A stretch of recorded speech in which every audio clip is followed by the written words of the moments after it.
Safety के लिए ये सोकर लाजमी लेकर आए और बोटल्स हो गई। ये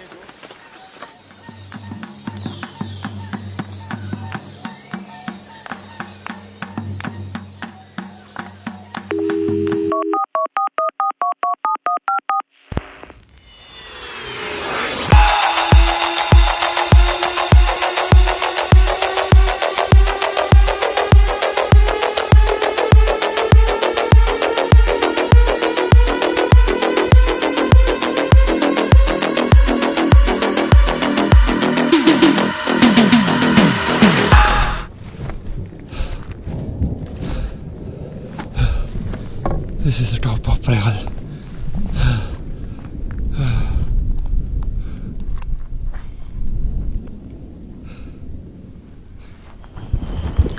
इस थकावट भरी आवाज़ में आपने शायद पूरी तरह नाम नहीं सुना।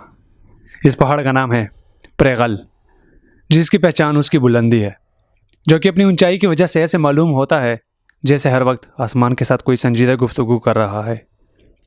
यानी कि इसकी हाइट 11,533 फीट है। प्रेगल तक रसाई का रास्ता चार तरफों से है, बदर से, शवाल से, मिश्ता से और तंगी बदिनजई से। इनमें से किसी भी रास्ते पर आप जा सकते हैं, लेकिन मैं आपको सजेस्ट करूंगा आप सबसे पहले पहुंच जाएं तंगी बदिनजई, जो कि मकीन से तकरीबन 40 या 45 किलोमीटर के फासले पर वाक़या है।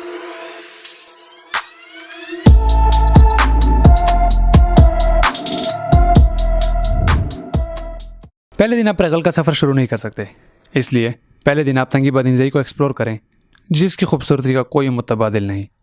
और हाँ, सबसे ज़रूरी बात आपको बता दूं कि अगर आपका कोई जानने वाला नहीं है तंगी बदिनजई में, तो भी आप तंगी बदिनजई में चले जाएं, क्योंकि मैं वहाँ की मेहमान नवाजी खुद अपने आंखों से देख आया हूँ। अगर किसी का एक कमरा होगा तो वो कमरा खाली करके आपको रहने के लिए दे देगा।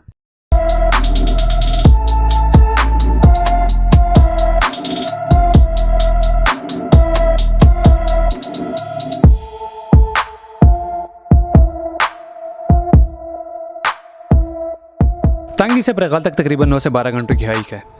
और मैं सबसे पहले आपको ये बताना चाहूँगा, अगर आपका हाइकिंग एक्सपीरियंस नहीं है तो भाईजान पहले आप स्टेमिना बनाएं, क्योंकि प्रेगल की हाइक आम हाइक से बहुत डिफरेंट है और इंतहाई टफ है। खैर, अगर आप फिर भी जाने की ज़िद कर रहे हैं तो भाईजान आप सुबह जल्दी उठें और सूरज तुलू होने के साथ अपना सफ़र तंगई से लाड़ीमी तक शुरू करें।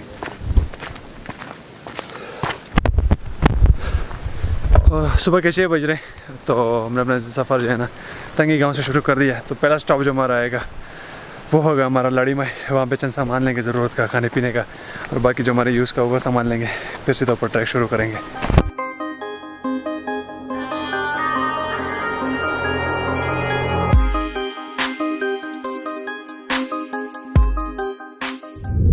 लाड़ीमा तंगी बदिनजई का आखिरी गाँव है। इससे आगे आबादी बिल्कुल ख़त्म हो जाती है और यहाँ पर दो दुकानें हैं जिनसे आप राशन और बाकी ज़रूरी चीज़ें ख़रीद सकते हैं। और वैसे ज़रूरी चीज़ों से मुझे याद आया कि प्रेगल पर जाने के लिए आपको क्या क्या चीज़ों की ज़रूरत पड़ती है। रात गुजारने के लिए स्लीपिंग बैग्स, खाने बनाने के लिए बर्तन, पानी पीने के लिए कैन या बड़े बॉटल्स, चटाई, गर्म कपड़े, एनर्जी मेंटेन करने के लिए ड्राई फ्रूट्स या फिर चॉकलेट्स या कुछ स्वीट्स, बारिश से बचने के लिए रेनकोट। और जब मेरे भाई ये सब तैयार हो तो देर करने में हिमाकत होगी, क्योंकि रास्ते की खूबसूरती आपके इंतज़ार में है।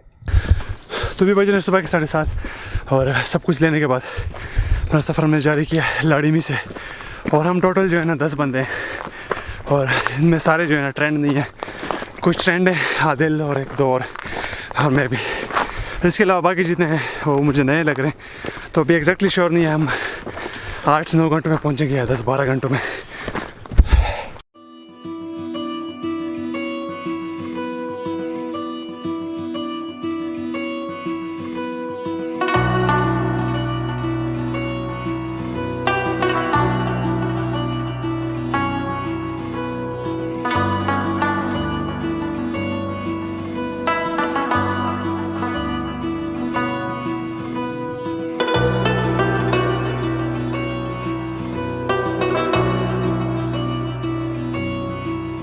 ज़रूरी सामान में मैं आपको एक और चीज़ बताना भूल गया। अगर आपके रगों में मेरी तरह कबायली खून दौड़ता है तो अपने साथ प्रेगल के ट्रिप पर एक ढोल पकड़ लें, क्योंकि इसकी आवाज़ आपको थकने नहीं देगी। और वो क्या ही बात होगी जो आपको मेरे दोस्तों की तरह दोस्त मिले, जो कि वज़ीरिस्तान की रिवायती गानों में एक महारत रखते हों। तो ये पहली पीक है जो हम चढ़ के आए, स्टीप थी। सारे तो नीचे बड़े जज्बाती थे कि कहीं पे रुकेंगे नहीं, लेकिन स्टीप हमने आधी की है कि सबके जज्बे जो थे ना सारे गिर गए हैं।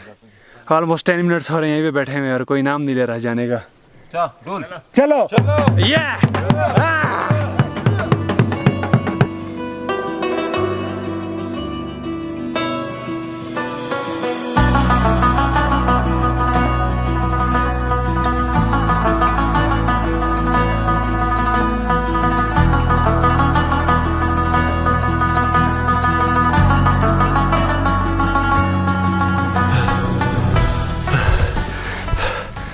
नीचे से लेके और टॉप तक कंप्लीटली स्टीप है और इसकी इतनी हाइट है।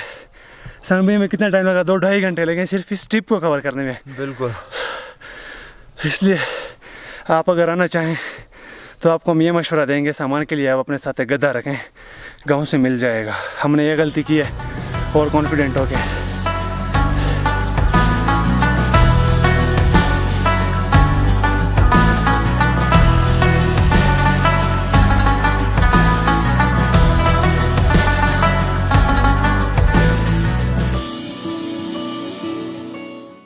रास्ता हमने तकरीबन कवर कर लिया था।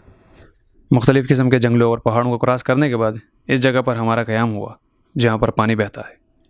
थकावट उतारने के लिए ये एक बेहतरीन जगह है जहाँ पर कुदरती फूल, जंगली स्ट्रॉबेरी और साफ़ पानी मौजूद होता है। थकावट उतारने के लिए यहाँ पर आप जूते उतार लें और कुछ देर के लिए आप पानी के अंदर ठहर जाएँ। हाँ, लेकिन इस पानी में मैं गारंटी से कह सकता हूँ 2 मिनट से ज़्यादा कोई नहीं ठहर सकता। इसको बर्दाश्त नहीं कर सकता कि इतना ठंडा है। मैंने खुद तकरीबन 30 या 40 सेकंड तक बर्दाश्त किया। इतना इंतहा लेवल का ठंडा है।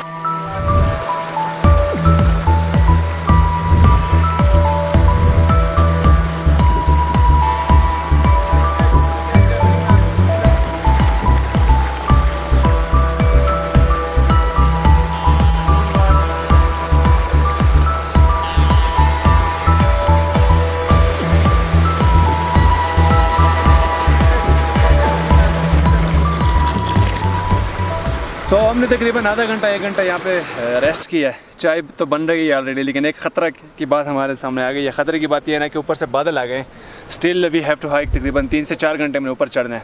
तो अगर इस दरमियान हमारे ऊपर बारिश शुरू हो गई ना तो सब के सब गर्क हो जाएंगे। जितना सामान है सारा गीला हो जाएगा और जितना इक्विपमेंट है, खैर इक्विपमेंट तो बच जाएगा। प्लास्टिक ज़रूरी है बचने के लिए, लेकिन फिर भी मैं आपको कहूँगा अगर आप यहाँ से गुजर रहे हैं, यहाँ पे अगर आपने चाय नहीं पी तो आप गलती कर रहे हैं। क्या बोलते हो? बिल्कुल बिल्कुल बेशक। एहसान भाई फरमाते हैं कि बिल्कुल सही बात की है। सारे क्या बोलते हो? बिल्कुल। एक चाय दूसरी स्वार।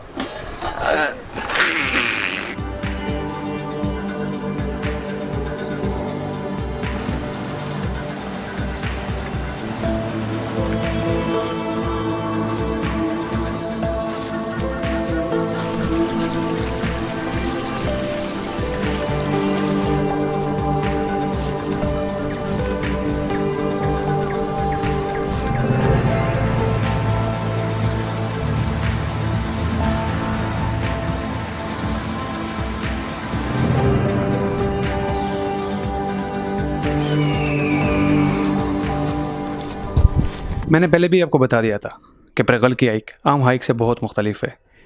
मैं भी रास्ते में 2-3 बार गिर गया और शदीद किस्म की चोट लग गई मुझे और मैं चलने लायक नहीं था। लेकिन मेरा हौसला इतना था कि मैंने हार नहीं मानी और अपनी एनर्जी को मेंटेन करने के लिए मेरे पास 2 तरीके थे। या तो फिर मैं चॉकलेट खाता जिससे मुझे कोई फ़र्क नहीं पड़ा, और हाँ, मेरे रगों में कबायली खून था जिस तरह मैंने आपको बता दिया था। तो ढोल की आवाज़ और साथ में तालियों की गूंज और साथ में कबायली गानों ने मेरी एनर्जी इतनी मेंटेन रखी। अच्छा, तकरीबन 8 घंटे हमने हाइकिंग की है, ट्रैकिंग हाइकिंग जो भी बोलें। बस हम प्रगल के बिल्कुल नीचे हैं। ये चोटी जो नज़र आ रही है ये प्रगल है और सारे तकिए में बेइंतहा किस्म के तकिए में, क्योंकि ये जो है बहुत काफ़ी हैवी किस्म की स्टीप है जहाँ पे चढ़ना मुमकिन है। तो सबके जो जज्बे हैं ना वो डाउन हो गए। तो साकिबा सबको ऊपर करो, बचाओ वर्का डांग।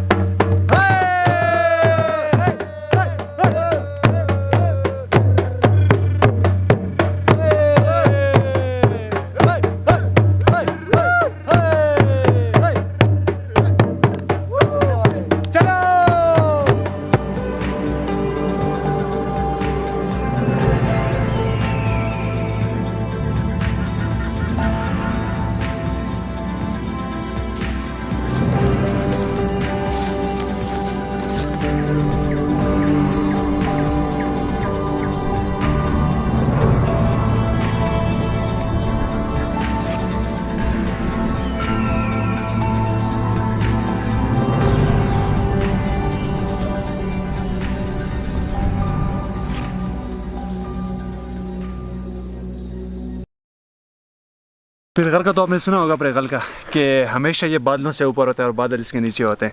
लेकिन अब हम उस लेवल तक पहुंचे हैं कि बिल्कुल बादलों के बराबर है, पैरेलल है। आप पीछे देख सकते हैं, बिल्कुल हमारे पैरेलल बादल खड़े हुए हैं। Still we have to hike 1 घंटा या 45 मिनट्स। और दूसरी बात ये, आदिल भाई बताएंगे कि ये जो चश्मा है ये आखिरी चश्मा है। आदिल भाई इसको ज़रा बता दें जो टूर्स आने चाहते हैं। बिल्कुल, जब आप यहाँ पे आएँ तो ये लास्ट चश्मा है, इससे ऊपर आपको पानी नहीं मिलेगा, क्योंकि यहाँ से ऊपर तकरीबन कम से कम 1 घंटा लग सकता है आपका। तो जब भी आए यहाँ से पानी भर के ले जाए, ऊपर पानी मुयस्सर नहीं है। निशान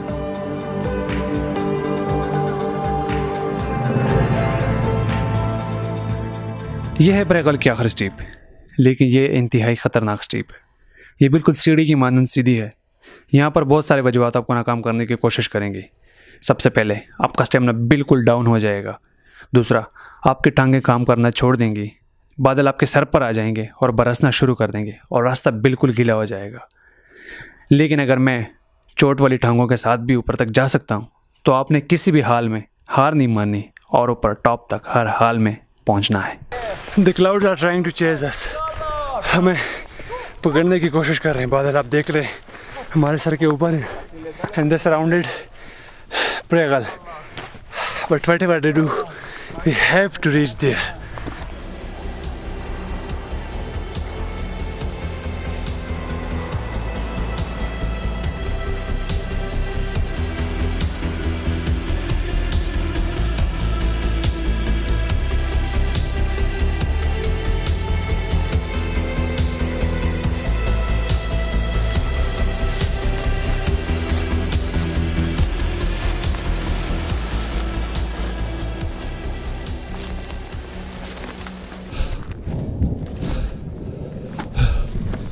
This is the top of Pregal.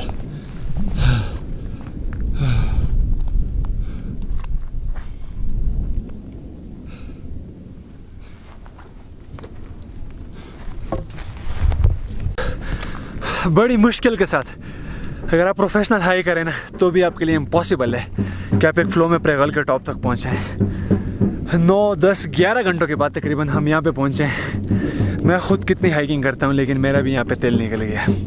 बड़ी मुश्किल से यहाँ पर पहुँचे। जैसे ही पहुँचे बादल शादल हैं, टोटली कुछ नज़र नहीं आ रहा, विजिबिलिटी बिल्कुल ज़ीरो है। आदिल भाई क्या कहते हैं, जो लोग आना चाहते हैं उनके लिए कुछ इंस्ट्रक्शन बता दें कि क्या हिसाब होता है यहाँ पे। बिल्कुल आ जाए, 9 घंटे का सफ़र है यहाँ पे, यहाँ तक 9 घंटे का सफ़र आपके लिए, मतलब आप चढ़ते रहते हैं। जो हम जैसे लेके ना, मतलब मैं भी तो चढ़ता रहता हूँ, लेकिन बाकी जो है 12 घंटे आप लिख लो कम से कम। बिल्कुल 12 घंटे का सफ़र होगा आपका यहाँ तक, लेकिन बहुत ही प्यारी जगह है। आप स्विट्ज़रलैंड भूल जाओगे ये जगह देखकर। उफ, जन्नत है, जन्नत है।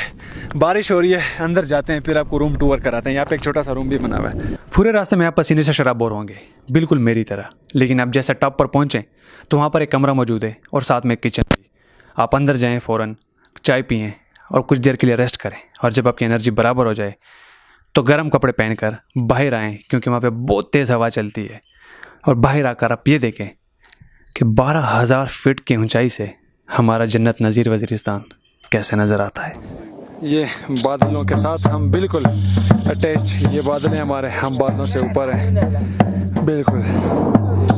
बादल चाहे जितने भी हमारे साथ खेलना चाहें, हमारे से ऊपर नहीं जा सकते। ये आप चेक कर लें, सारे बादल जो है ना हमारे नीचे हैं। इस साइड पे चेक कर लें, ये वाले बादल भी हमसे नीचे ही हैं। वाह,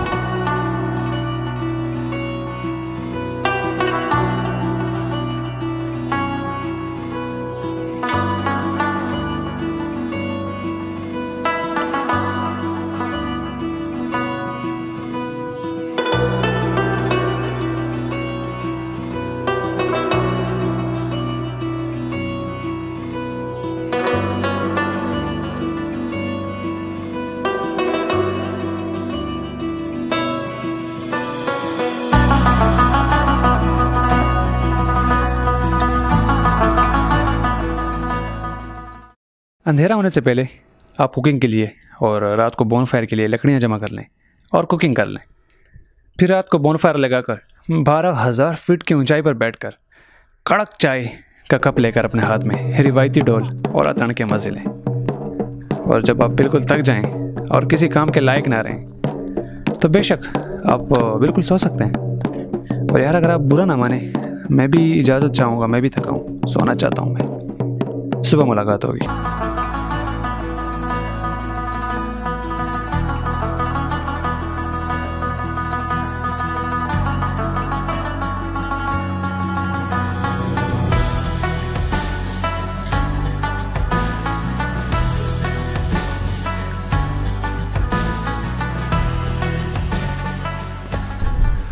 पिरगर की 12,000 फुट की ऊंचाई से आपको सुबह बखैर कहता हूँ। सुबह का इंतज़ार मैं इसलिए कर रहा था, काफ़ी एक्साइटेड था सुबह के लिए, क्योंकि सुबह के टाइम ना यहाँ पे बादल जो होते हैं बिल्कुल पिरगर के नीचे होते हैं, आप बिल्कुल बादलों के ऊपर होते हैं। उस व्यू के लिए काफ़ी एक्साइटेड था मैं, लेकिन जैसे मैं अभी उठा हूँ, शायद मेरी किस्मत में ये व्यू था।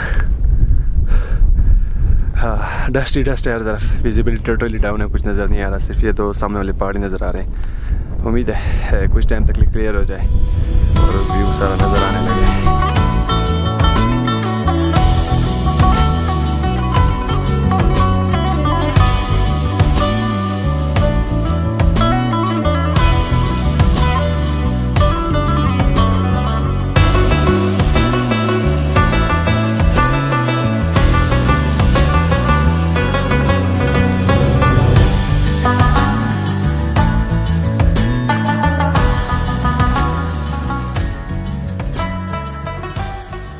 शायद ही किसी आशिक को इतना गम महबूब के जुदा होने से ना हुआ हो जितना गम मुझे महसूस हो रहा था जब मैं प्रगल को खैर बात कह रहा था।